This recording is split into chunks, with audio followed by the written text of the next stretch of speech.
If you've been watching the news, you know the Federal Reserve just cut interest rates by 0.25%, which is the third cut this year after similar moves in September and October. So this is more of a slow, gradual easing trend and not a big emergency slash of rates. But here's where it gets interesting. The vote inside the Fed was split.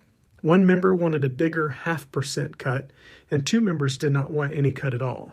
That is the biggest disagreement that we've seen inside the Fed in years. So what does that mean for you and for mortgages? Well, first of all, mortgage rates do not move in a straight line with the Fed funds rate.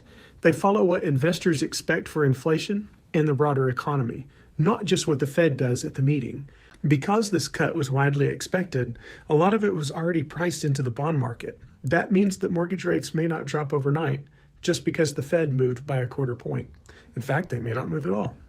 On some recent cuts, mortgage rates have actually stayed flat or even ticked up a bit as markets react not just to the headlines, but to the Fed's comments as well. Second, the outlook the Fed gave for 2026 matters. Right now, they are only projecting one more small cut next year, and some members are still arguing for no more cuts or even a possible hike. That tells you the Fed is not convinced that inflation is fully tamed. This means that you will likely see windows of opportunity where rates dip and then bounce rather than one smooth decline.